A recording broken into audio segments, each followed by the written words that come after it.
呢個實驗我哋想揾出冰嘅溶解比潛熱。實驗嘅儀器包括一個磅、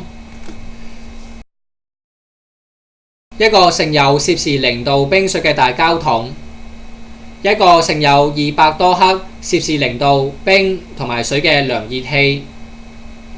呢個量熱器其實係一對雙層膠樽，內層底部係穿窿嘅，一個千瓦時計，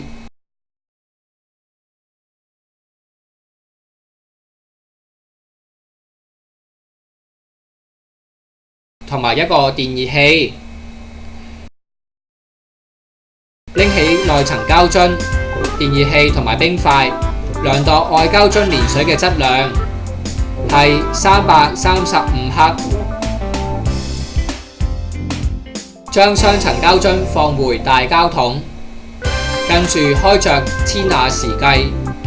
當千瓦時計轉咗20個圈嘅時候，我哋就會關掉電源。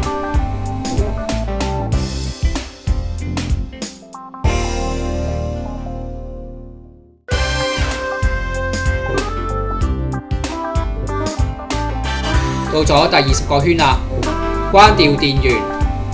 我哋等多一陣，先至量度膠樽裏邊有幾多冰溶解變為水。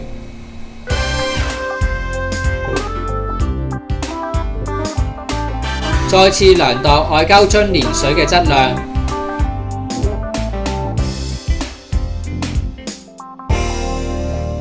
係410克。